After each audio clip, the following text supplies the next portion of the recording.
ಅಖಿಲಾಂಡ ಕೋಟಿ ಬ್ರಹ್ಮಾಂಡ ನಾಯಕ ರಾಜಾದಿರಾಜ ಯೋಗಿರಾಜ ಪರಬ್ರಹ್ಮ ಶ್ರೀ ಸಚ್ಚಿದಾನಂದ ಸದ್ಗುರು ಸಾಯಿನಾಥ್ ಮಹಾರಾಜ್ ಕಿ ಜೈ. ಗುರುವಿನ ಪಾದಾರವಿಂದಗಳಿಗೆ ವಂದಿಸುತ್ತಾ ನಮಸ್ತೆ ಸ್ನೇಹಿತರೆ, ಹೇಗಿದ್ದೀರಾ? ಗುರುವಿನ ಆಶೀರ್ವಾದ, ಭಗವಂತನ ದಯೆ, ಕರುಣೆ, ಪ್ರೇಮದಲ್ಲಿ ಸಂರಕ್ಷಿಸಲ್ಪಡ್ತಾ ಇದ್ದೀರಾ. ಹಾಗೆ ನಿಮ್ಮ ಉತ್ತಮವಾದ ಉದ್ದೇಶದ ಕರ್ಮಗಳು ನಿಮ್ಮನ್ನು ಎಲ್ಲ ರೀತಿಯಲ್ಲೂ ಹೀಲ್ ಮಾಡ್ತಾ ಇದ್ದಾವೆ. ಇದಕ್ಕೆ ಕಾರಣ ನಿಮ್ಮಲ್ಲಾಗ್ತಾ ಇರುವ ಪರಿವರ್ತನೆ, ನಿಮ್ಮ ಸುತ್ತಮುತ್ತಲಾಗ್ತಾ ಇರುವ ಬದಲಾವಣೆ. ನಿಮ್ಮ ಈಗಿನ ಎನರ್ಜಿಯ ಪ್ರಕಾರ ನಿಮ್ಮ ನೋವಿಗೆ ಅತಿಯಾದ ಮಹತ್ವವನ್ನು ಕೊಡಬೇಡಿ. ಅದರ ಬಗ್ಗೆ ಪದೇ ಪದೇ ಮಾತನಾಡೋದಂತೂ ಬೇಡವೇ ಬೇಡ. ಯಾಕಂದರೆ ನೀವು ಯಾವ ವಿಚಾರಕ್ಕೆ ಹೆಚ್ಚು ಗಮನ ಕೊಡ್ತಾ ಇದ್ದೀರೋ ಅದೇ ನಿಮ್ಮ ಮನಸ್ಸಿನಲ್ಲಿ ಬೇರು ಬಿಡ್ತಾ ಇದೆ. ಅಂದರೆ ನೀವು ಜೀವನದ ಒಂದು ನೋವಿನ ಘಟನೆಯನ್ನು ನೆನೀತಾ ಇದ್ದೀರಾ, ಪದೇ ಪದೇ ನೆನಪು ಮಾಡ್ಕೊಳ್ತಿದ್ರೆ ಅದನ್ನು ಬಿಟ್ಬಿಡಿ, ಆ ಎನರ್ಜಿನ ರಿಮೂವ್ ಮಾಡ್ಕೊಳ್ಳಿ ಅನ್ನೋ ರೀತಿಯಲ್ಲಿ ಇಲ್ಲಿ ಗುರುವಿನಿಂದ ಸಂದೇಶ ಸಿಗ್ತಾ ಇದೆ. ಅದು ನಿಮ್ಮ ನಿಜವಾದ ಸ್ವರೂಪವಲ್ಲ, ಆಗೂ ಇರಲಿಲ್ಲ. ಅದರೊಂದಿಗೆ ನಿಮ್ಮನ್ನು ಗುರುತಿಸ್ಕೊಳ್ಳೋದೇನು ಬೇಡ. ಪ್ರತಿದಿನ ಅದನ್ನೇ ನೆನಪಿಸ್ಕೊಂಡು ಬದುಕಿದರೆ ಮನಸ್ಸು ಅದನ್ನೇ ತನ್ನ ಸತ್ಯವಂತ ಹೇಳಿ ಒಪ್ಕೊಳ್ತಾ ಹೋಗ್ಬಿಡುತ್ತೆ. ಹಾಗಾಗಿ ಅದಕ್ಕೆ ಏನು ಮಾರ್ಗದರ್ಶನ ಮಾಡ್ತಾಯಿದ್ದೀರಾ ನೀವು ದಿನನಿತ್ಯ, ನಿಮಗೆ ಏನು ಹೇಳ್ತಾ ಇದ್ದೀರಾ, ನಿಮ್ಗೇನು ಕಲಿಸ್ತಾ ಇದ್ದೀರಾ, ನಿಮಗೆ ನೀವೇನು ಕೊಡ್ತಾ ಇದ್ದೀರಾ, ಅದನ್ನೇ ನೀವು ಅರ್ಥ ಮಾಡಿಕೊಂಡ್ರೆ ಖಂಡಿತ ನೀವು ಯಾವುದನ್ನು ಬಿಡಬೇಕು, ಯಾವುದನ್ನು ಇಟ್ಕೊಳ್ಬೇಕು ಅನ್ನೋದು ನಿಮಗೆ ಗೊತ್ತಾಗಿದೆ ಈಗ. ಆದರೂ ಕೂಡ ಇಲ್ಲಿ ಗುರುವಿನಿಂದ ನಿಮಗೆ ಮೆಸೇಜ್ ಈ ಸಮಯದ ಎನರ್ಜಿಗೆ ಅದೇ ಸಿಗ್ತಾ ಇದೆ. ಯಾಕಂದರೆ ನೀವು ಎಷ್ಟೇ ಹೀಲ್ ಆಗ್ತಾ ಇದ್ದೀರಾ ಅಂದರೂ ಕೂಡ ಯಾವುದೋ ಒಂದು ಹಳೆಯ ನೋವು, ಜೀವನದ ನೆನಪು ಒಂದಿಷ್ಟು ನಿಮ್ಮನ್ನು ತುಂಬ ಕಾಡ್ತಾ ಇದ್ದಾವೆ. ಆ ನೋವಲ್ಲಿ ಇರೋದು ಬೇಡ, ನಡೆದದ್ದು ನಡೆದು ಹೋಯಿತು. ಅದ್ರ ಜೊತೆಗೆ ನಿಮ್ಮನ್ನು ಗುರುತಿಸ್ಕೊಳ್ಳೋದು ಬೇಡ. ಪ್ರತಿದಿನ ಅದನ್ನೇ ನೆನಪು ಮಾಡ್ಕೊಂಡು ಬದುಕಿದರೆ ಮನಸ್ಸು ಅದನ್ನೇ ಜಾಗೃತಗೊಳಿಸಿ ಕೊಡುತ್ತೆ ಅನ್ನೋ ರೀತಿಯಲ್ಲಿ ಬಾಬಾ ಹೇಳ್ತಿದ್ದಾರೆ. ಹಾಗೆ ಇಲ್ಲಿ ಅಂದರೆ ಒಂದು ಗಮನ ಅನ್ನೋದು ಒಂದು ಶಕ್ತಿ ಇದ್ದ ಹಾಗೆ. ನೀವು ಯಾವ ಕಡೆಗೆ ನಿಮ್ಮ ಗಮನವನ್ನು ಹರಿಸ್ತಾ ಇದ್ದೀರೋ ಅದು ಬೆಳೀತಾ ಹೋಗುತ್ತೆ. ಅದರಿಂದ ನೋವಿಗಲ್ಲ, ನೋವಿನ ಕಡೆ ಆಗಿರ್ಬೋದು, ಒಂದು ನಕಾರಾತ್ಮಕತೆ ವಿಚಾರದ ಕಡೆ ಆಗಿರ್ಬೋದು, ಇಲ್ಲ ಶತ್ರುವಿನ ಕಡೆ ಆಗಿರ್ಬೋದು, ಇಲ್ಲ ಯಾವುದೋ ಒಂದು ನಿಮ್ಮಿಂದ ಆಗಲ್ಲ ಅನ್ನೋ ಯಾರೋ ಮಾತಾಡಿದ್ದು ದುರ್ಬಲತೆಯ ವಿಚಾರ ಆಗಿರ್ಬೋದು, ಅದ್ರ ಕಡೆ ಗಮನ ಕೊಡೋದು ಬೇಡ. ಅಂದರೆ ಅದನ್ನು ಬೆಳೆಸೋದು ಬೇಡ. ಅದರಿಂದ ಇಲ್ಲಿ ನೋವಿಗೆ ಅಲ್ಲ, ನಿಮ್ಮ ಅಂದರೆ ಒಂದು ಕೆಟ್ಟ ಪರಿಸ್ಥಿತಿನ ನೆನಪು ಮಾಡ್ಕೊಳ್ಳೋದಲ್ಲ, ಇಲ್ಲ ಯಾರೋ ಏನೋ ಹೇಳಿದ್ರು ಅಂತೇಳಿ ನೆನಪು ಮಾಡ್ಕೊಳ್ಳೋದಲ್ಲ, ನಿಮ್ಮಿಂದ ಅಸಂಭವ, ನಿನ್ನಿಂದ ಸಾಧ್ಯ ಇಲ್ಲ ಅಂತೇಳಿ ಯಾರೆಲ್ಲ ನಿಮಗೆ ಒಂದಿಷ್ಟು ನಿಂದಿಸಿ ಮಾತನಾಡಿದ್ರಲ್ಲ ಆ ವಿಚಾರವನ್ನು ನೆನಪು ಮಾಡ್ಕೊಳ್ಳೋದು ಬೇಡ. ಸಂತೋಷಕ್ಕೆ ಮತ್ತು ಪ್ರೀತಿಗೆ ನಿಮ್ಮ ಗಮನವನ್ನು ಕೊಡಿ. ಹಾಗೆ ನೀವು ಏನು ಸಾಧನೆ ಮಾಡಬೇಕು ಅಂತಿದ್ದೀರಲ್ಲ ಅದ್ರ ಕಡೆ ಗಮನ ಕೊಡಿ.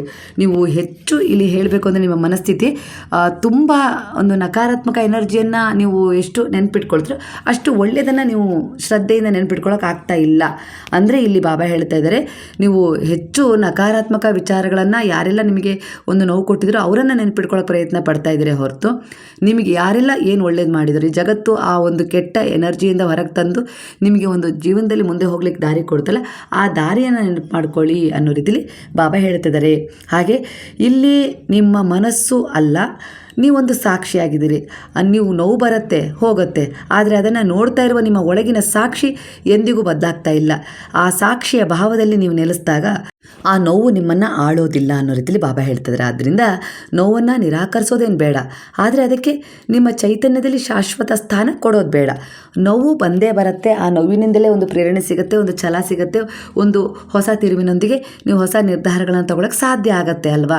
ಹಾಗಂತ ಅದಕ್ಕೆ ನಿಮ್ಮ ಜೀವನದ ಒಂದು ಭಾಗದ ರೀತಿಯಲ್ಲಿ ಒಂದು ಶಾಶ್ವತ ಸ್ಥಾನವನ್ನು ಕೊಡೋದು ಬೇಡ. ಅದು ಬಂತು, ಅದರಿಂದ ನೀವೊಂದು ಪರಿವರ್ತನೆ ತಗೊಂಡ್ರಿ, ಅದರಿಂದ ಸಾಕಷ್ಟು ಪಾಠ ಕಲ್ತ್ರಿ, ಅದನ್ನು ಇಗ್ನೋರ್ ಮಾಡಿ ಮುಂದೆ ಹೋಗಿ. ಅದು ಬಿಟ್ಟು ಅದನ್ನೇ ನೀವು ಹಿಡ್ಕೊಂಡು ಕೂತ್ಕೊಂಡ್ರೆ ನೀವು ಅಲ್ಲೇ ಇರ್ತೀರಾ, ಹೊಸದು ನಿಮ್ಮ ಜೀವನದಲ್ಲಿ ಬರಲಿಕ್ಕೆ ತಡವರಿಸುತ್ತೆ ಅನ್ನೋ ರೀತಿಯಲ್ಲಿ ಇಲ್ಲಿ ವಿಚಾರ ಬರ್ತದೆ. ಹಾಗಾಗಿ ಅದು ಬಂದ ಮೋಡದಂತೆ ಬರಲಿ. ಅಂದರೆ ಕೆಲವೊಂದು ಸರಿ ಮೋಡ ಬರುತ್ತೆ ಅಲ್ವಾ, ಆ ಮೋಡ ಅಲ್ಲೇ ಇರುತ್ತಾ? ಇಲ್ಲ, ಸ್ವಲ್ಪ ಹೊತ್ತಾದ ತಕ್ಷಣ ಸರಿಯುತ್ತೆ, ಸೂರ್ಯನ ಬೆಳಕು ಮತ್ತೆ ಭೂಮಿ ಮೇಲೆ ಬೀಳುತ್ತೆ, ಅದೇ ರೀತಿ. ಹಾಗಾಗಿ ಅದು ಒಂದು ಏನೇ ಒಂದು ಸಮಸ್ಯೆಗಳಾಗಿರ್ಬೋದು, ಇಲ್ಲ ಒಂದು ಯಾರದ್ದೋ ಒಂದು ಮಾತಾಗಿರ್ಬೋದು, ನಿಂದನೆ ಆಗಿರ್ಬೋದು, ಅವೆಲ್ಲ ಮೋಡದಂತೆ ಬರ್ತಾ ಇರಬೇಕು. ಬರ್ತಾ ಇದ್ದಾಗಲೇ ನಿಮ್ಮ ವ್ಯಕ್ತಿತ್ವವನ್ನು ನೀವು ತಿಳ್ಕೊಳ್ಳೋಕೆ ಸಾಧ್ಯ, ನೀವೇನು ಅಂತೇಳಿ ಅರ್ಥ ಮಾಡ್ಕೊಳ್ಳೋಕೆ ಸಾಧ್ಯ, ನೀವೇನಾದರೂ ಒಂದು ಸಾಧನೆಯತ್ತ ಗಮನ ಹರಿಸೋಕ್ಕೆ ಸಾಧ್ಯ. ಹಾಗಾಗಿ ಯಾವುದೇ ಒಂದು ಕಾರಣ ಇಲ್ಲದೆ ನಿಮ್ಮ ಜೀವನದಲ್ಲಿ ಬರೋದಿಲ್ಲ. ಅದನ್ನು ಅರ್ಥ ಮಾಡ್ಕೊಳ್ಳಿ. ನೀವು ಆಕಾಶದಂತೆ ವಿಶಾಲವಾಗಿರೋದನ್ನು ಅಭ್ಯಾಸ ಮಾಡ್ಕೊಳ್ಳಿ. ಆಗ ಶಾಂತಿ ಸಹಜವಾಗಿ ನಿಮ್ಮೊಳಗೆ ಅರಳುತ್ತೆ. ನೀವು ನಂಬಿದ ಗುರುವಿನ ಅನುಗ್ರಹದಿಂದ ಹೊಸ ಅವಕಾಶಗಳು ನಿಮ್ಮ ಜೀವನಕ್ಕೆ ಬರ್ತಾ ಇದ್ದಾವೆ ಅನ್ನೋ ರೀತಿಯಲ್ಲಿ ಕಾಣಿಸ್ತಿದೆ. ಒಟ್ಟಾರೆಯಾಗಿ ಗುರುವಿನ ಆಶೀರ್ವಾದವನ್ನು, ಹಾಗೆ ನೀವು ನಿಮ್ಮನ್ನು ಯಾರು ಪ್ರೀತಿಸ್ತಾ ಇದ್ದಾರಲ್ಲ ಅವರ ಆಶೀರ್ವಾದ ನಿಮ್ಮ ಮೇಲೆ ಇದೆ. ಅದು ನಿಮ್ಮ ಕಣ್ಣಿಗೆ ಕಾಣಿಸ್ತಾ ಇಲ್ಲ, ಖಂಡಿತವಾಗಿ ಅವರ ಆಶೀರ್ವಾದ ಕಾಣದ ಕೈಗಳ ರೀತಿಯಲ್ಲಿ ನಿಮಗೆ ಸಹಾಯ ಮಾಡ್ತಾ ಇದ್ದಾವೆ ಅನ್ನೋ ರೀತಿಯಲ್ಲಿ ಬರ್ತದೆ. ಹಾಗಾಗಿ ಕೆಲವೊಂದು ವಿಚಾರಗಳಲ್ಲಿ ಆತ್ಮವಿಶ್ವಾಸ ಹೆಚ್ಚಾಗಿ ನಿಂತಿದ್ದ ಕೆಲಸಗಳನ್ನು ಮತ್ತೆ ನೀವು ಚಾಲನೆ ಮಾಡಿಕೊಂಡಿದ್ದೀರಾ, ಅದಕ್ಕೆ ಒಬ್ಬರ ಆಶೀರ್ವಾದ ಕಾರಣವಾಗಿದೆ. ನಿಮ್ಮ ಕುಟುಂಬದಲ್ಲಿ ಆದಷ್ಟು ಬೇಗನೆ ಒಂದು ಶುಭ ಕಾರ್ಯ ನಡೆಯುತ್ತೆ. ಅದು ನಿಮ್ಮ ಮಗಳ ಮದುವೆ, ಮಗನ ಮದುವೆ ಆಗಿರ್ಬೋದು. ಅಂದರೆ ಒಂದು ಯಾವುದಾದ್ರೂ ಒಂದು ಮಗು ಹುಟ್ಟಿ ಅದರ ಒಂದು ತೊಟ್ಟಿಲು ಶಾಸ್ತ್ರ, ಇಂಥದ್ದು ಒಂದು ಕಾರ್ಯಕ್ರಮಗಳು ನಡೀತವೆ ಅನ್ನೋ ರೀತಿಯಲ್ಲಿ ಬರ್ತದೆ. ಅಥವಾ ಒಂದು ಸಂತಸದ ಸುದ್ದಿ ಕೇಳಿ ಬರುವ ಸಾಧ್ಯತೆ ಹೆಚ್ಚಾಗಿದೆ. ನೀವು ಯಾವ ವಿಚಾರದಲ್ಲಿ ಆಗಲ್ಲ ಅಂತೇಳಿ ಅಂದ್ಕೊಂಡಿದ್ರು, ಅಸಂಭವ ಅಂತೇಳಿ ಅಂದ್ಕೊಂಡಿದ್ರು, ಆ ಒಂದು ಸಂತಸದ ಸುದ್ದಿ ನಿಮ್ಮ ಒಂದು ಕಿವಿಯನ್ನು ತಲುಪುತ್ತೆ ಕೆಲವು ದಿನಗಳಲ್ಲಿ ಅನ್ನೋ ರೀತಿಯಲ್ಲಿ ಬಾಬಾ ಹೇಳ್ತಾ ಇದ್ದಾರೆ. ನಿಮ್ಮ ಕುಟುಂಬದಲ್ಲಿ ಒಂದು ಶುಭ ಕಾರ್ಯದ, ಒಂದು ಸಂತಸದ ಒಂದು ಸಂಭ್ರಮವನ್ನು ಆಚರಿಸುವ ಕ್ಷಣ ನಿಮ್ಮ ಜೀವನದಲ್ಲಿ ಬರ್ತದೆ. ಹಾಗೆ ಜ್ಞಾನ ಮತ್ತು ಅಧ್ಯಯನ ಮತ್ತು ಆಧ್ಯಾತ್ಮಿಕತೆಯ ಕಡೆ ಆಸಕ್ತಿ ನಿಮಗೆ ತುಂಬ ಈಗಾಗಲೇ ಹೆಚ್ಚಾಗಿದೆ. ಹಾಗೆ ಇಲ್ಲಿ ಕೆಲವರಿಗೆ ಒಂದಿಷ್ಟು ಪ್ರಸ್ತುತ ಎನರ್ಜಿಯ ಪ್ರಕಾರ ಎಚ್ಚರಿಕೆ ಕೊಡ್ತಾ ಇದ್ದಾರೆ ಗುರುವು. ಆತುರದಲ್ಲಿ ನಿರ್ಧಾರಗಳನ್ನು ತೆಗೆದುಕೊಳ್ಳೋದು ಬೇಡ. ಮತ್ತು ಕೋಪ ಮತ್ತು ಅಹಂಕಾರವನ್ನು ನಿಯಂತ್ರಿಸಲೇಬೇಕು. ನಿಯಂತ್ರಿಸೋದು ಅನ್ನೋದಕ್ಕಿಂತ ಹೆಚ್ಚಾಗಿ ಅಹಂಕಾರವನ್ನು ನಿಮ್ಮಿಂದ ದೂರನೇ ಇಟ್ಬಿಡಿ. ಅದು ನನ್ನದಲ್ಲ ಅನ್ನೋ ರೀತಿಲಿ, ನನ್ನ ರೂಪನೇ ಅಲ್ಲ ಅನ್ನೋ ರೀತಿಲಿ, ನನ್ನ ಒಂದು ಗುಣಕ್ಕೆ ಅದು ಹೊಂದಿಕೊಳ್ಳೋದೇ ಇಲ್ಲ, ಅದು ನಾನಲ್ಲ ಅನ್ನೋ ರೀತಿಲಿ ಅದನ್ನು ದೂರನೇ ಇಟ್ಟು ನೀವು ನಿಯಂತ್ರಿಸಬೇಕು ಅನ್ನೋ ರೀತಿಲಿ ಬಾಬಾ ಹೇಳ್ತಿದ್ದಾರೆ. ಹಾಗೆ ಸ್ವಲ್ಪ ಹಣದ ವ್ಯವಹಾರದಲ್ಲಿ ಜಾಗರೂಕರಾಗಿರಬೇಕು. ಯಾರಿಗಾದರೂ ಕೊಡೋರು ಇದ್ದೀರಾ, ಇಲ್ಲ ಯಾವುದೋ ಒಂದು ವಿಚಾರದಲ್ಲಿ ಹಣವನ್ನು ತೊಡಗಿಸ್ಕೊಳ್ಳೋರು ಇದ್ದೀರಾ ಅಂದರೆ ಸ್ವಲ್ಪ ಜಾಗರೂಕತೆ ಇರಲಿ, ಅನವಶ್ಯಕ ಖರ್ಚನ್ನು ತಡೀರಿ ಅನ್ನೋ ರೀತಿಯಲ್ಲಿ ಬಾಬಾ ಹೇಳ್ತಿದ್ದಾರೆ. ಹಾಗೆ ಉದ್ಯೋಗದಲ್ಲಿ ಬದಲಾವಣೆ ಆಗುತ್ತೆ. ಅಂದರೆ ಒಂದು ಪದೋನ್ನತಿಯ ಅವಕಾಶ ಸಿಗ್ಬೋದು, ಅಂದರೆ ಪ್ರಮೋಷನ್ ಆಗ್ಬೋದು, ಇಲ್ಲ ಉದ್ಯೋಗವನ್ನು ಬದಲಾವಣೆ ಮಾಡ್ಕೊಳ್ಬೋದು, ಇಲ್ಲ ಉದ್ಯೋಗ ಮಾಡ್ತಾನೆ ಇನ್ನೊಂದು ಉದ್ಯೋಗವನ್ನು ನೀವು ಚಾಲನೆ ಮಾಡ್ತಾ ಇದ್ದೀರಲ್ಲ, ಅದಕ್ಕೂ ಕೂಡ ಗುರುವಿನ ಆಶೀರ್ವಾದ ಇದೆ. ಮನಸ್ಸಿನ ಒಂದು ಸ್ಥಿತಿ ಸರಿಯಾಗಿದೆ. ಈಗ ಒಂದು ಜಾಗರೂಕವಾಗಿ ನೀವು ಅದರಲ್ಲಿ ಮುಂದುವರಿರಿ. ಯಾಕಂದರೆ ಕೆಲವೊಂದು ಸಾರಿ ಏನಾಗುತ್ತೆ ಅಂದರೆ ನೀವು ಅಂದ್ಕೊಳ್ತಿರಲ್ಲ ಎಲ್ಲ ಸರಿ ಇದೆ ಅಂತೇಳಿ, ಆದರೆ ಅಲ್ಲಿ ಸ್ಪಷ್ಟವಾದ ನಿರ್ಧಾರಗಳನ್ನು ತಗೊಳ್ಳೋಕೆ ಕೆಲವೊಂದು ಸಾರಿ ಆಗೋದಿಲ್ಲ. ಹಾಗಾಗಿ ಗುರುವಿನ ಪಾದಗಳಲ್ಲಿ ಆ ವಿಚಾರವನ್ನು ಶರಣಾಗಿಸಿ, ಆಗ ಅದರ ಸುತ್ತಮುತ್ತ ಯಾವ ರೀತಿ ವಾತಾವರಣ ಇದೆ ಅನ್ನೋದನ್ನು ಅವರು ತಿಳಿಸ್ಕೊಡ್ತಾ ಹೋಗ್ತಾರೆ. ಅಂದರೆ ಸಹಾಯ ಮಾಡ್ತಾರೆ. ಯಾವುದಾದ್ರೂ ರೂಪದಲ್ಲಿ ಯಾರಾದರೂ ಬಂದು ಹೀಗಿದೆ ಹಾಗಿದೆ ಅಂತ ಹೇಳಿ ಅದರಲ್ಲಿ ನೀವು ಮುಂದೆ ಹೋಗದಂತೆ ತಡೀತಾರೆ. ಇಲ್ಲ ಎಲ್ಲ ಚೆನ್ನಾಗಿದೆ, ನಮ್ಮ ಸಹಾಯ ಸಿಗುತ್ತೆ, ಮುಂದೆ ಹೋಗಿ ಅನ್ನೋ ರೀತಿಲಿ ಕೆಲವರು ನಿಮಗೆ ಸಹಾಯ ಮಾಡಿ ಮುಂದೆ ಕರ್ಕೊಂಡು ಹೋಗೋರು ಇರ್ತಾರೆ. ಈ ರೀತಿ ಗುರುವಿನಿಂದ ಸಹಾಯ ಸಿಗುತ್ತೆ ಅಂತೇಳಿ ಇಲ್ಲಿ ಬಾಬಾ ಹೇಳ್ತಿದ್ದಾರೆ. ಹಾಗೆ ಸ್ಪರ್ಧಾತ್ಮಕ ಪರೀಕ್ಷೆ ಮತ್ತು ಉನ್ನತ ಶಿಕ್ಷಣಕ್ಕೆ ಇದು ಅನುಕೂಲಕರವಾದ ಸಮಯವಾಗಿದೆ. ನೀವೇನೀಗ ಅದಕ್ಕೋಸ್ಕರ ಪ್ರಯತ್ನ ಪ್ರಾಮಾಣಿಕವಾಗಿ ಪಡ್ತಾ ಇದ್ದೀರಾ, ಇಲ್ಲ ಊರು ಬಿಟ್ಟು ಹೊರಗಡೆ ಬಂದು ಸ್ಟಡಿ ಮಾಡ್ತಾ ಇದ್ದೀರಾ, ಇಲ್ಲ ಒಂದು ಆನ್ಲೈನಲ್ಲೇ ನೀವು ಕ್ಲಾಸಸನ್ನು ತಗೊಳ್ತಾ ಇದ್ದೀರಾ ಅಂದರೆ ಉತ್ತಮವಾದ ಸಮಯ. ಖಂಡಿತ ಸರಿಯಾದದ್ದನ್ನು ಆಯ್ಕೆ ಮಾಡ್ಕೊಂಡಿದ್ದೀರಾ. ಆದರೆ ಸ್ವಲ್ಪ ನಕಾರಾತ್ಮಕತೆ ಅನ್ನೋದು ಬಾಧಿಸ್ತಾ ಇದೆ. ಭಯ, ಆತಂಕ, ಆಗುತ್ತೋ ಇಲ್ವೋ, ನನ್ನಿಂದ ಏನೋ ಇದರಲ್ಲಿ ಹೆಜ್ಜೆ ಇಟ್ಟುಬಿಟ್ಟಿದ್ದೀನಿ, ನನ್ನಿಂದ ಆಗತ್ತಾ ಅನ್ನೋ ರೀತಿಯಲ್ಲಿ ಸ್ವಲ್ಪ ಭಯ, ಆತಂಕ ಆಗ್ತದೆ.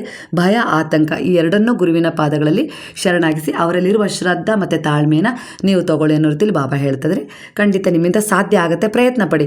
ಇಲ್ಲಿ ಸೋಲಾಗುತ್ತೋ ಗೆಲುವಾಗುತ್ತೋ, ಆದರೆ ನಿಮ್ಮ ಉನ್ನತವಾದ ಒಂದು ಜೀವನಕ್ಕೆ ದಾರಿಯಂತೂ ಖಂಡಿತ ಸಿಗುತ್ತೆ. ಬಾಬಾ ಹೇಳ್ತಾ ಇದ್ದಾರೆ ಮಾಡಿ. ಹಾಗೆ ನಿಮ್ಮ ಪ್ರತಿಭೆಗೆ ಸರಿಯಾದ ಒಂದು ಗುರುತಿಸುವಿಕೆ ದೊರೆಯುವ ಸಾಧ್ಯತೆ ಇದೆ. ನಿಮ್ಮೊಳಗೆ ಒಂದು ಪ್ರತಿಭೆ ಇದೆ, ಅದನ್ನು ಗುರುತಿಸ್ಕೊಳ್ಳೋಕ್ಕೆ ನೀವು ಬಹಳ ಪ್ರಯತ್ನ ಪಟ್ಟಿದ್ರೆ ಅದು ಆಗಿರಲಿಲ್ಲ. ಹಾಗೆ ಅದನ್ನು ಯಾರೂ ಕೂಡ ಗುರುತಿಸೂ ಇರಲಿಲ್ಲ. ಆದರೆ ಇಲ್ಲಿ ಗುರುತಿಸುವ ಒಂದು ವೇದಿಕೆ ನಿಮಗೆ ಸಿಗುತ್ತೆ, ಸರಿಯಾದ ಜನರ ಸಂಪರ್ಕ ಸಿಗುತ್ತೆ, ಒಂದಿಷ್ಟು ಸೋಲ್ ಎನರ್ಜಿಗಳು ನಿಮಗೆ ಕನೆಕ್ಟ್ ಆಗಿ ಒಂದು ಸಹಾಯ ಮಾಡ್ತಾರೆ ಅನ್ನೋ ರೀತಿಲಿ ಬರ್ತಾಯಿದೆ. ಹಾಗೆ ಇಲ್ಲಿ ಪ್ರೇಮದ ಜೀವನದಲ್ಲಿ ತಪ್ಪು ತಿಳುವಳಿಕೆಗಳು ದೂರವಾಗಿ ಸಂಬಂಧಗಳು ಉತ್ತಮವಾಗ್ತವೆ. ನೀವು ಯಾರನ್ನಾದರೂ ಪ್ರೀತಿ ಮಾಡ್ತಾ ಇದ್ದೀರಾ ಅಂದರೆ ಅಲ್ಲಿ ಒಂದು ತಪ್ಪು ತಿಳುವಳಿಕೆ ಇತ್ತು ನಿಮ್ಮಿಬ್ಬರ ಮಧ್ಯೆ, ಅಲ್ಲಿ ಅದು ಆ ಭಿನ್ನಾಭಿಪ್ರಾಯ ದೂರ ಆಗುತ್ತೆ. ಅದೇ ನೀವು ಈ ಒಂದು ಪ್ರೇಮದಲ್ಲಿ ಕೆಲವರು ದೂರನೇ ಇರೋದು ಉತ್ತಮ. ಯಾಕಂದರೆ ಅದು ನಿಮಗೆ ಹೊಂದಿಕೊಳ್ಳದ ವಿಚಾರ. ಯಾಕಂದರೆ ಅದರಲ್ಲಿ ತಪ್ಪಿದೆ ಅಂತ ಗೊತ್ತಿದ್ದು, ಕೆಟ್ಟದಿದೆ ಅಂತ ಗೊತ್ತಿದ್ದು ನೀವು ಆ ಪ್ರೇಮದ ಜೀವನದಲ್ಲಿ ಮುಂದುವರೆದ್ರೆ ನೀವು ಸೆಕೆಂಡ್ ಚಾಯ್ಸ್ ಆಗಿ ಉಳಿದು ಬಿಡ್ತೀರ ಜೀವನದಲ್ಲಿ. ಆವಾಗ ಎಲ್ಲರ ಒಂದು ತೋರಿಸ್ತಾರಲ್ಲ, ತೋರು ಬೆರಳು ಅಂತಾರಲ್ಲ, ಆ ಜೀವನವನ್ನು ಮಾಡಬೇಕಾಗತ್ತೆ.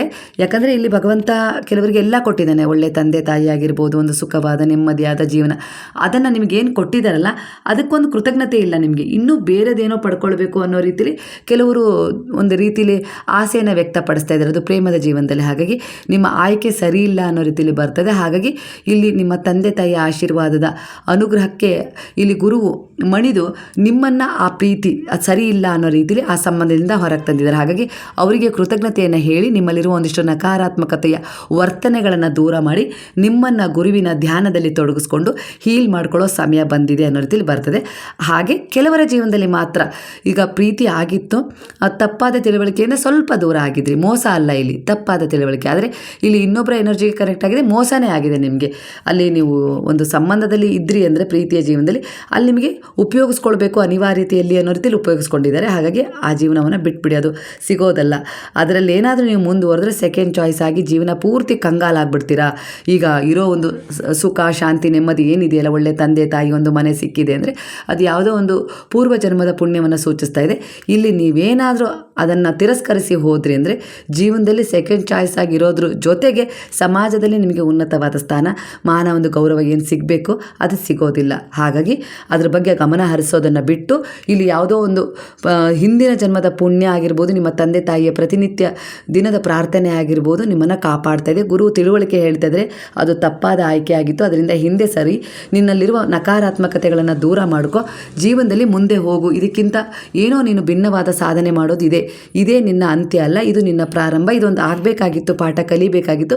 ಮುಂದೆ ಎಚ್ಚರಿಕೆಯಿಂದ ನೀವು ಮುಂದೆ ಹೋಗಲಿಕ್ಕೆ ಇದೊಂದು ದಾರಿ ನಾನು ಮಾಡಿಕೊಡ್ತಾ ಇದ್ದೀನಿ ಅನ್ನೋ ರೀತಿಯಲ್ಲಿ ಕೆಲವರ ಎನರ್ಜಿಗೆ ಕನೆಕ್ಟ್ ಆಗ್ತದೆ. ಹಾಗೆ ಕೆಲವರಿಗೆ ಮಾತ್ರ ತಪ್ಪು ತಿಳುವಳಿಕೆಗಳು ದೂರವಾಗಿ ಅವರು ನಿಮ್ಮ ಒಂದು ಸಂಬಂಧಕ್ಕೆ, ಪ್ರೀತಿಯ ಸಂಬಂಧಕ್ಕೆ ಮರಳುತ್ತಾರೆ. ಅವರಿಗೀಗ ನಿಮ್ಮ ಹತ್ರ ಬರಬೇಕು ಅನ್ನೋ ಆಸೆ ಇದೆ, ಮಧ್ಯದ ಒಂದು ಸಂಬಂಧ ಅವರನ್ನು ತಡೀತಾ ಇರ್ಬೋದು, ಇಲ್ಲ ನಿಮ್ಮ ಬಗ್ಗೆ ಏನಾದರೂ ಒಂದಿಷ್ಟು ಇಲ್ಲ ಸಲ್ಲದ ದೂರುಗಳನ್ನು ಅವರಿಗೆ ಹೇಳ್ತಾ ಇರ್ಬೋದು. ಆದರೆ ಅವರಿಗೆಲ್ಲೋ ಒಂದು ರೀತಿಲಿ ಈಗ ನೀವು ದೂರ ಆದಮೇಲೆ ಅವ್ರಿಗೆ ಅನ್ನಿಸ್ತಾ ಇದೆ ನೀವೇ ಎಲ್ಲೋ ಒಂದು ರೀತಿಯಲ್ಲಿ ಸರಿಯಾಗಿದ್ರಿ. ಅದು ನೀವು ಮದುವೆ ಆಗಿ 2 ತಿಂಗಳು 4 ತಿಂಗಳಿಗೂ ದೂರ ಆಗಿದ್ದೀರಾ, ಇಲ್ಲ ಪ್ರೀತಿಯ ಜೀವನದಲ್ಲಿ ದೂರ ಆಗಿದ್ದೀರಾ ಅಂದರೆ ಖಂಡಿತ ಅವರು ಮರಳಿ ಬರುವ ಸಾಧ್ಯತೆ ತುಂಬಾ ಇದೆ ಅನ್ನೋ ರೀತಿಯಲ್ಲಿ ಕಾಣಿಸ್ತಿದೆ. ಯಾಕಂದರೆ ಈಗ ಅವರಿಗೆ ನಾನು ಮಾಡಿದ್ದು ತಪ್ಪು ಅನ್ನೋ ರೀತಿಯಲ್ಲಿ ತಿಳುವಳಿಕೆ ನಿಧಾನವಾಗಿ ಮೂಡ್ತಾ ಇದೆ. ಇಲ್ಲಿ ಆಗೋದೆಲ್ಲ ಒಳ್ಳೆಯದಕ್ಕೆ, ಕಾರಣ ಇಲ್ಲದೆ ಏನೂ ನಡೆಯಲ್ಲ ಅಂತಾರಲ್ಲ. ಒಟ್ಟಾರೆಯಾಗಿ ಗಾಢವಾದ ಒಂದು ಒಳ್ಳೆಯ ತಿಳುವಳಿಕೆಯ ಸಂಬಂಧದೊಂದಿಗೆ ನಿಮ್ಮ ಸಂಬಂಧ ಬದಲಾಗುತ್ತೆ, ಉತ್ತಮವಾಗುತ್ತೆ ಅನ್ನೋ ರೀತಿಯಲ್ಲಿ ಬಾಬಾ ಹೇಳ್ತಾ ಇದ್ದಾರೆ. ಹಾಗೆ ಅವಿವಾಹಿತರಿಗೆ ಹೊಸ ಪರಿಚಯ ಅಥವಾ ಮದುವೆ ಯೋಗ ಬಲವಾಗಬಹುದು. ಅಂದರೆ ಮದುವೆ ಆಗಲಿಲ್ಲ ಅಂದರೆ ನಿಮಗೆ ಯಾರದ್ದೋ ಒಂದು ಪರಿಚಯದ ಮೂಲಕ ಮದುವೆಯ ಯೋಗ ಬರುತ್ತೆ ಅನ್ನೋ ರೀತಿಯಲ್ಲಿ ಬಾಬಾ ಹೇಳ್ತಿದ್ರೆ ಖಂಡಿತವಾಗಿ ಮದುವೆಯ ಯೋಗ ಬಲವಾಗಬಹುದು, ನನ್ನ ಆಶೀರ್ವಾದ ಇದೆ ಅನ್ನೋ ರೀತಿಯಲ್ಲಿ ಬಾಬಾ ನಿಮಗೊಂದು ಮೆಸೇಜ್ ಕೊಡ್ತಾ ಇದ್ದಾರೆ. ಒಂದು ಪ್ರಾಮಾಣಿಕವಾದ ಸಂಭಾಷಣೆ ಸಂಬಂಧವನ್ನು ಗಟ್ಟಿಗೊಳಿಸುತ್ತೆ. ಹಾಗಾಗಿ ಪ್ರಯತ್ನ ಪಡಿ, ಅದು ನಿಧಾನವಾಗಿ ಅವ್ರ ಜೊತೆ ಒಂದು ಸಂಭಾಷಣೆ ಮಾಡಿ, ತಾಳ್ಮೆಯಿಂದ, ಶ್ರದ್ಧೆಯಿಂದ ಒಂದು ಸಮಯವನ್ನು ನೋಡಿಕೊಂಡು ಒಂದು ಪ್ರಾಮಾಣಿಕ ಸಂಭಾಷಣೆಯನ್ನು ನೀವು ಮಾಡಬೇಕು ಅಂತ ಪ್ರಯತ್ನ ಪಡ್ತಾ ಇದ್ರೆ, ಇಲ್ಲ ಆ ಐಡಿಯಾನೇ ನಿಮಗೆ ಇರಲಿಲ್ಲ ಅಂದರೆ ಇಲ್ಲಿ ಗುರು ಆ ಒಂದು ಐಡಿಯಾವನ್ನು ಕೊಡ್ತಾ ಇದ್ದಾರೆ.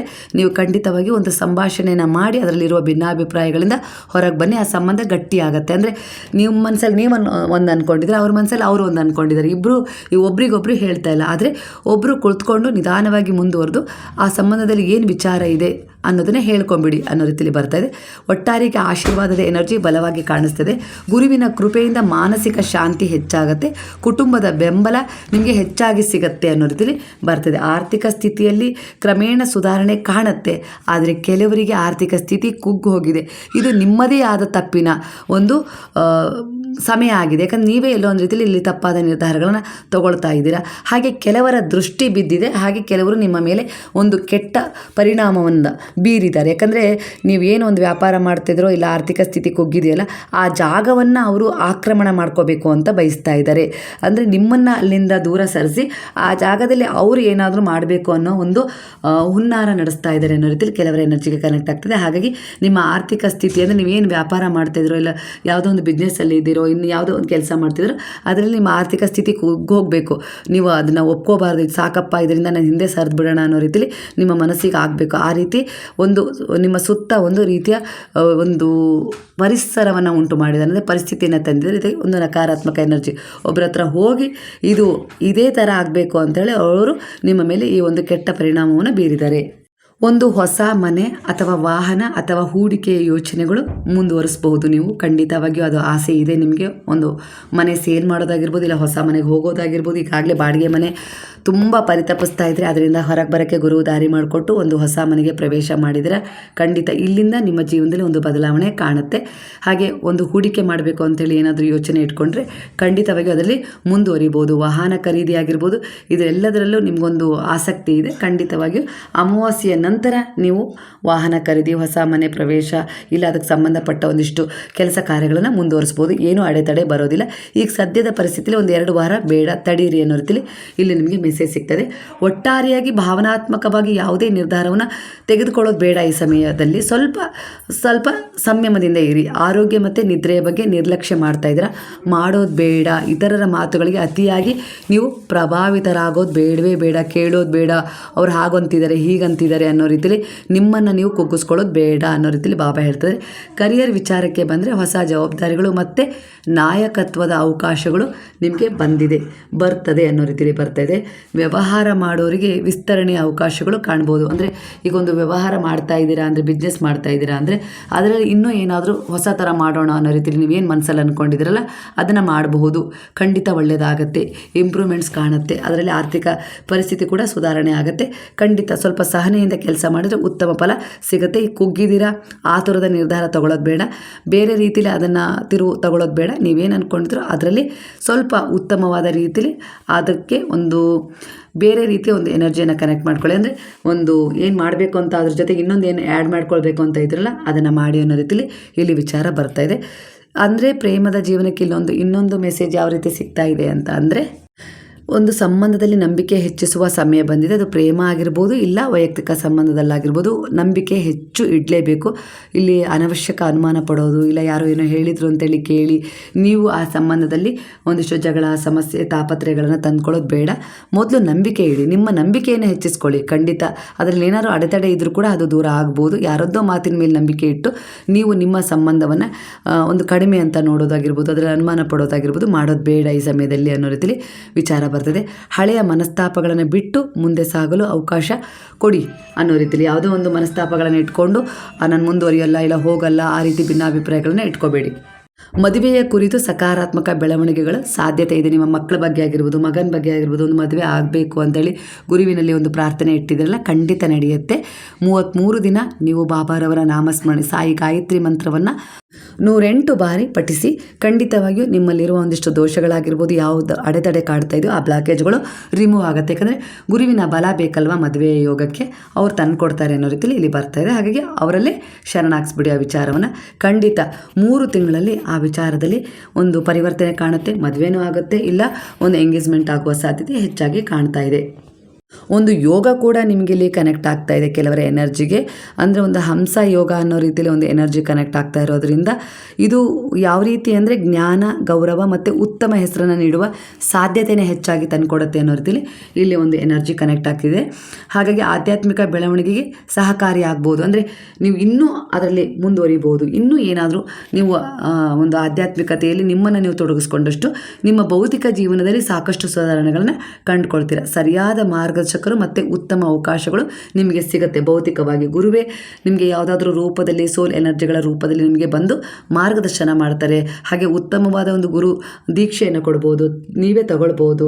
ಅವಕಾಶಗಳು ಈ ರೀತಿಯದ್ದು ಸಿಗುತ್ತೆ ಅನ್ನೋ ರೀತಿಯಲ್ಲಿ. ಧರ್ಮ, ಶಿಕ್ಷಣ ಮತ್ತು ಸಮಾಜದಲ್ಲಿ ಗೌರವ ಹೆಚ್ಚಾಗುವ ಸಾಧ್ಯತೆ ತುಂಬ ಇದೆ. ಯಾವುದೋ ಒಂದು ಅಧಿಕಾರವನ್ನು, ಪದವಿಯನ್ನು ಸ್ವೀಕಾರ ಮಾಡ್ತೀರಾ, ಅದು ನಿಮ್ಮ ಪೂರ್ವಜರ ಒಂದು ಕನಸಾಗಿತ್ತು, ಇಲ್ಲ ನಿಮ್ಮ ಕನಸಾಗಿತ್ತು, ತುಂಬ ಅದಕ್ಕೋಸ್ಕರ ಶ್ರಮ ಪಟ್ಟಿದ್ರೆ ಅದು ನಿಮಗೆ ಸಿಗುತ್ತೆ ಅನ್ನೋ ರೀತಿಯಲ್ಲಿ ಬಾಬಾ ಹೇಳ್ತಾ ಇದ್ದಾರೆ. ಈ ಸಮಯದಲ್ಲಿ ಕೆಲವೊಂದು ವಿಚಾರಗಳಲ್ಲಿ ಮೌನವೇ ನಿಮ್ಮ ದೊಡ್ಡ ಆಯುಧವಾಗುತ್ತೆ.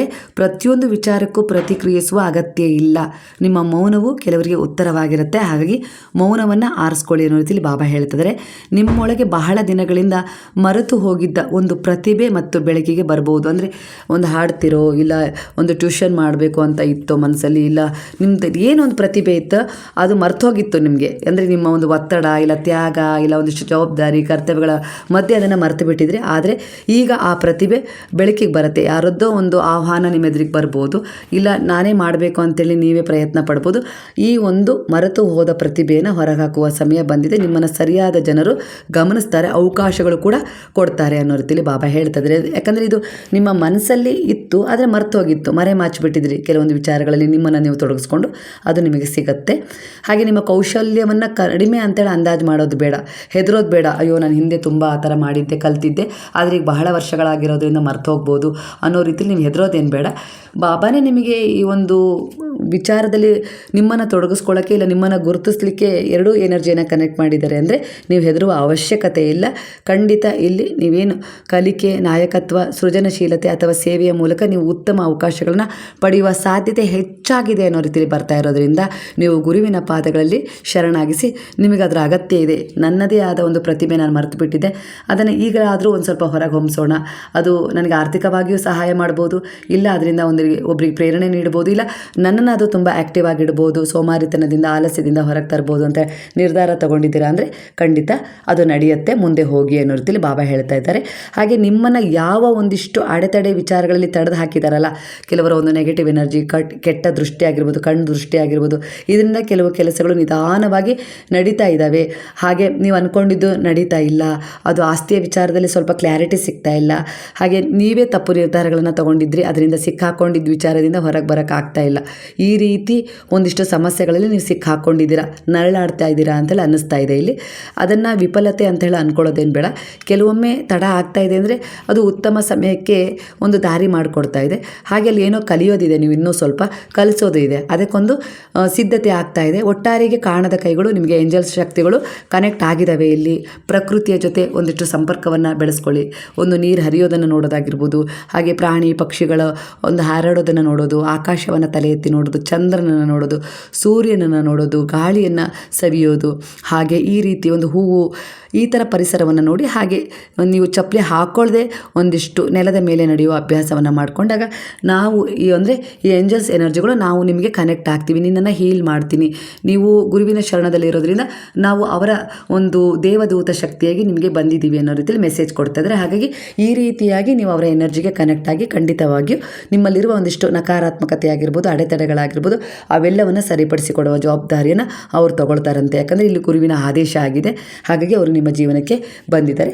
ಸರಿಯಾದ ಸಮಯದಲ್ಲಿ ಸರಿಯಾದ ಅವಕಾಶಗಳು, ಹಾಗೆ ಕೆಲವು ವ್ಯಕ್ತಿಗಳು ನಿಮ್ಮ ಜೀವನದಲ್ಲಿ ಖಂಡಿತ ಬರ್ತಾರೆ. ಆದರೆ ಜಾಗರೂಕತೆಯಿಂದ ಇರಿ. ಅತಿಯಾದರೆ ಅಮೃತನೂ ವಿಷ. ಹಾಗೆ ಎಷ್ಟರ ಮಟ್ಟಿಗೆ ಆ ವ್ಯಕ್ತಿಯ ಜೊತೆ ನೀವು ಮೂವ್ ಮಾಡಬೇಕೋ ಅದನ್ನು ಗಮನ ಹರಿಸಿ ನೀವು ಮುಂದೆ ಹೋಗಿ. ಒಂದಿಷ್ಟು ಹಳೆಯ ಭಯಗಳನ್ನು ಬಿಟ್ಟು, ಅಂದರೆ ಈಗ ಒಂದು ಹತ್ರ ಕೆಲಸ ಮಾಡ್ತಾ ಇದ್ದೀರಾ, ಇಲ್ಲ ಅದು ಮದುವೆ ತಡ ಆಗಿರ್ಬೋದು, ಇಲ್ಲ ಏನೋ ಒಂದು ನಿಮ್ಮ ಜೀವನದಲ್ಲಿ ಒಂದು ಸಮಸ್ಯೆ ಎದುರಾಗಿರ್ಬೋದು, ಅದಕ್ಕೋಸ್ಕರ ನಿಮ್ಮ ಸುತ್ತ ಅಲ್ಲಿ ಕೆಲಸ ಮಾಡ್ತಾ ಇರ್ತೀರಲ್ಲ, ಆ ಜಾಗದಲ್ಲಿ ಸುತ್ತ ನಿಮ್ಮನ್ನು ಬೇರೆ ರೀತಿಯಲ್ಲಿ ನೋಡ್ತಾ ಇದ್ದಾರೆ, ಇಲ್ಲ ಯಾವ ರೀತಿ ನೋಡ್ತಾ ಇದ್ದಾರೆ ಅನ್ನೋ ರೀತಿಯಲ್ಲಿ ನಿಮ್ಮಲ್ಲೇ ಒಂದು ಆತಂಕ, ಭಯವನ್ನು ಹುಟ್ಟಿಸ್ಕೊಳ್ಳೋದು ಬೇಡ. ಯಾಕಂದರೆ ನೀವು ಒಳ್ಳೆಯ ರೀತಿಲಿ ಇದ್ದೀರಾ, ನಿಮ್ಮ ಉದ್ದೇಶ ಒಳ್ಳೆಯದಿದೆಯಾ, ಆ ಉದ್ದೇಶ ನಿಮ್ಮ ಸುತ್ತ ಇರೋರ ಎನರ್ಜಿಯನ್ನು ಕೂಡ ಒಳ್ಳೆಯ ರೀತಿಯಲ್ಲೇ ನೋಡೋ ಹಾಗೆ ಮಾಡುತ್ತೆ. ಹಾಗಾಗಿ ನೀವು ಭಯಪಟ್ಟುಕೊಂಡಾಗ, ನೀವು ಆತಂಕಕ್ಕೆ ಒಳಪಟ್ಟಾಗ ಅವರು ಕೂಡ ಅದೇ ರೀತಿ ಭಾವನೆಯಿಂದ ನಿಮ್ಮನ್ನು ನೋಡ್ತಾರೆ. ಯಾಕಂದರೆ ಆ ಭಾವನೆಗಳು ನಿಮ್ಮ ಮುಖದ ಮೇಲೆ ಪ್ರತಿಬಿಂಬದಂತೆ ಅವರಿಗೆ ಕಾಣಿಸುತ್ತೆ. ಹಾಗಾಗಿ ಆತ್ಮವಿಶ್ವಾಸನೇ ನಿಮ್ಮ ಕೆಲಸ ಕಾರ್ಯಗಳ ಕಡೆ ಗಮನ ಕೊಡಿ ಅನ್ನೋ ರೀತಿಯಲ್ಲಿ ಬಾಬಾ ಹೇಳ್ತಾ ಇದ್ದಾರೆ. ಹಳೆಯ ಭಯಗಳನ್ನು, ಆತಂಕಗಳನ್ನು ಬಿಟ್ಟು ಹೊಸ ಆರಂಭದತ್ತ ಸಾಗುವ ಧೈರ್ಯ ಮಾಡಿದ್ದೀರಾ ಅಂದರೆ, ಇಲ್ಲ ಹೋಗಬೇಕು ಅಂತೇಳಿ ಬಯಸ್ತಾ ಇದ್ದೀರಾ ಅಂದರೆ, ಕೆಲವೊಂದಿಷ್ಟು ಭಯ, ಆತಂಕವನ್ನು ನೀವು ಬಿಡಲೇಬೇಕು. ನಿಮ್ಮ ಆತ್ಮವಿಶ್ವಾಸವನ್ನೇ ಹೆಚ್ಚಿಸ್ಕೊಳ್ಬೇಕು. ನಾನು ನಿಮಗೆ ಸಹಾಯ ಮಾಡ್ತೀನಿ. ನನ್ನ ಉದಯ ಧಾರಣೆ, ಉದಯ ಸೇವನೆ ಮಾಡಿ.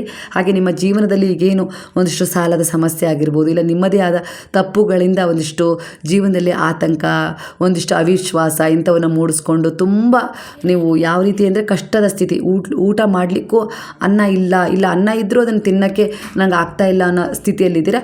ಆದರೆ ಗುರುವಿನ ಶರಣದಲ್ಲಿರೋದ್ರಿಂದ ಗುರು ಕೃಪೆ ನಿಮಗೆ ತುಂಬ ಇದೆ. ಆತ್ಮವಿಶ್ವಾಸ ಹೆಚ್ಚಾಗುತ್ತೆ ಅವರ ಶರಣದಲ್ಲಿ ಹೋಗಿ. ಯಾಕಂದರೆ ಅವರು ನಿಮ್ಮ ಇಂತಹ ಒಂದಿಷ್ಟು ನೆಗೆಟಿವ್ ವಿಚಾರಗಳನ್ನು, ನಿಮ್ಮ ಪ್ರಾರಬ್ಧ ಕರ್ಮಗಳನ್ನು ದುನಿಯಲ್ಲಿ ಹಾಕಿ ನಾನು ಸುಡ್ತಾ ಇದ್ದೀನಿ.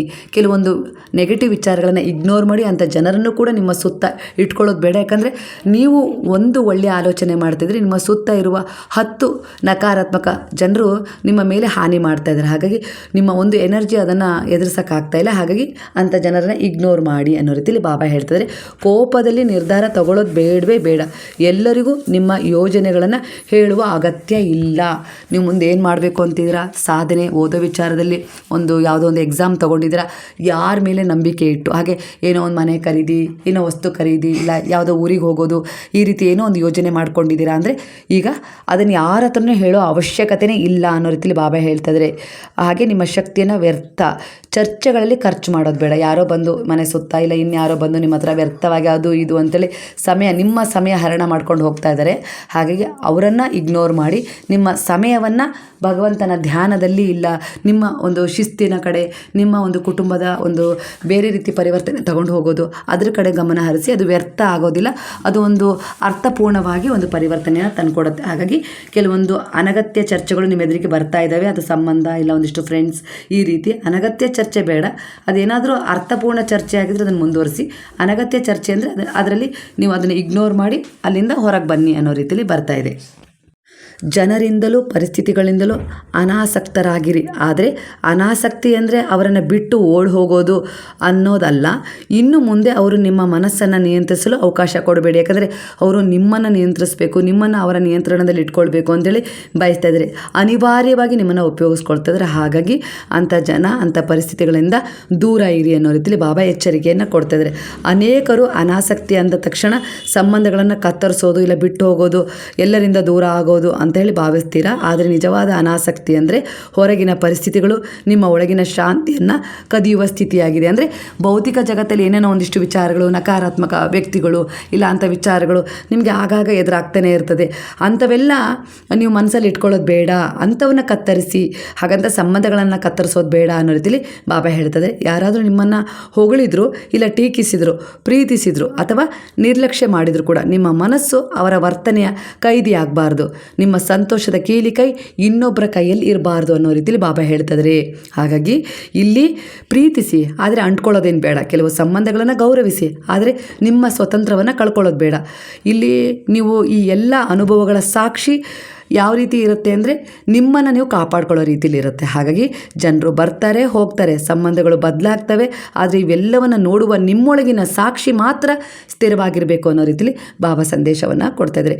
ಯಾರು ನಿಮ್ಮ ಮನಸ್ಸಿನ ಮಾಲೀಕರಾಗಬಾರ್ದು, ಯಾವುದೇ ಪರಿಸ್ಥಿತಿಯೂ ನಿಮ್ಮ ಶಾಂತಿಯನ್ನು ಕಳೆದುಕೊಳ್ಳೋ ಹಾಗೆ ಅಂದರೆ ಕಸಿದುಕೊಳ್ಳೋ ಹಾಗೆ ಆಗಬಾರ್ದು ಅನ್ನೋ ರೀತಿಯಲ್ಲಿ ಬಾಬಾ ಹೇಳ್ತಾಯಿದ್ದಾರೆ.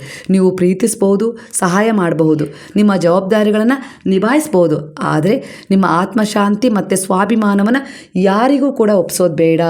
ಇಲ್ಲಿ ಬಾಬಾ ಹೇಳ್ತಾ ಇರೋದು ವಿಚಾರ.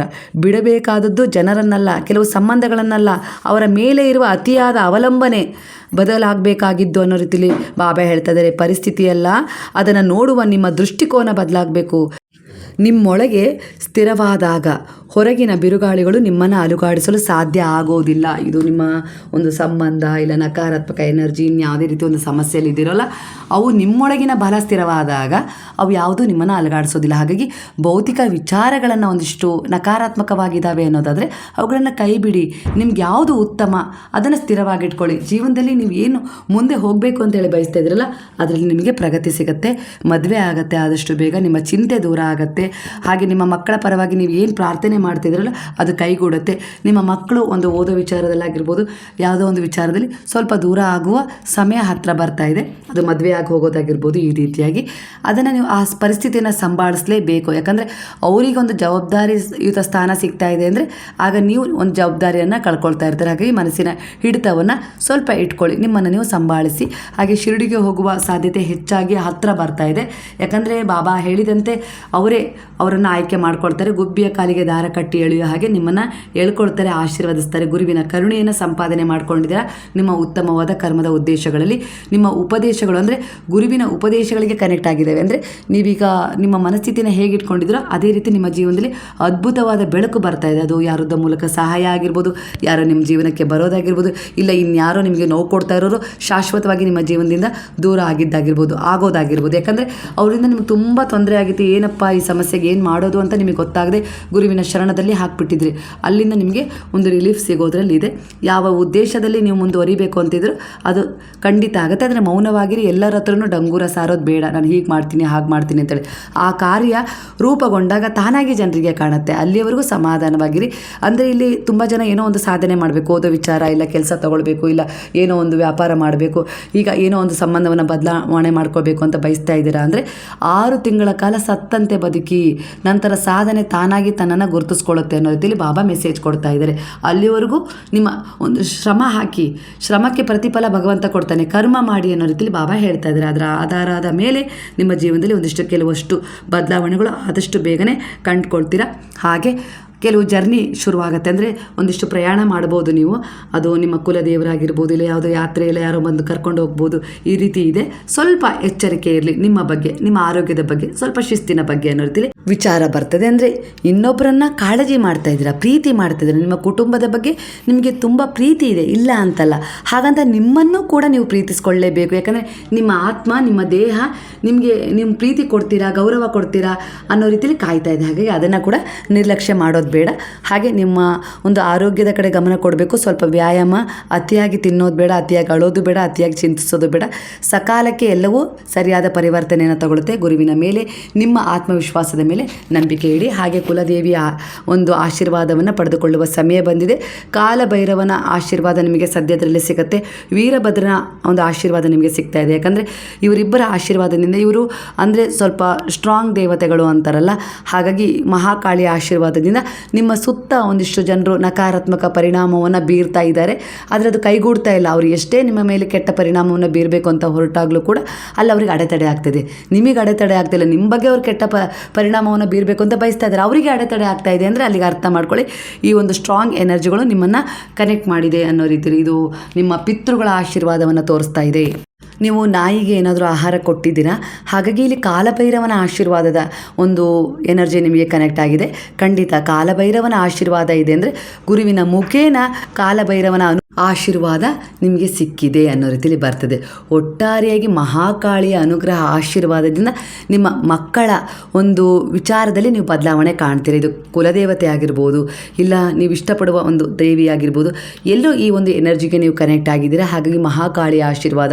ಮಹಾಕಾಳಿ ಅಂದರೆ ಒಂದು ಶಕ್ತಿ, ಅಂದರೆ ಇಲ್ಲಿ ಶಿವನ ಅಂದರೆ ಪಾರ್ವತಿಯ ಒಂದು ಪ್ರತಿರೂಪ, ಶಿವನ ಪ್ರತಿರೂಪ ವೀರಭದ್ರೇಶ್ವರ ಸ್ವಾಮಿ. ಹಾಗಾಗಿ ಇವೆರಡು ರೌದ್ರ ರೂಪಗಳು ನಿಮ್ಮ ಎನರ್ಜಿಗೆ ಕನೆಕ್ಟ್ ಆಗಿದೆ. ಹಾಗಾಗಿ ಇಲ್ಲಿ ಯಾರೂ ಕೂಡ ನಿಮ್ಮನ್ನು ಏನೂ ಮಾಡೋಕ್ಕೆ ಸಾಧ್ಯ ಇಲ್ಲ. ಯಾವುದೇ ರೀತಿ ಶತ್ರುಗಳ ಪ್ರಭಾವ ನಿಮ್ಮ ಮೇಲೆ ಬೀರೋದಿಲ್ಲ ಅನ್ನೋ ರೀತಿಯಲ್ಲೇ ಕನೆಕ್ಟ್ ಆಗ್ತಾ ಇದೆ ಎನರ್ಜಿ. ಕೆಲವೊಂದಿಷ್ಟು ನಿಮ್ಮದೇ ಆದ ತಪ್ಪುಗಳಿಂದ ನೀವೇ ಯಾವುದೋ ಒಂದು ಎನರ್ಜಿಗೆ ನಂಬಿ ಕನೆಕ್ಟ್ ಆಗಿದ್ರಿ ಯಾರಿಗೋ, ಅವರಿಂದ ನಿಮಗೆ ನೀವೇ ಅನರ್ಥ ಮಾಡ್ಕೊಂಡ್ಬಿಟ್ರಿ. ಸ್ವಲ್ಪ ದುಡುಕಿದ್ರಿ, ಅದರಿಂದ ಸಮಸ್ಯೆ ನಿಮಗೆ ಎದುರಾಗ್ಬಿಡ್ತಲ್ವ.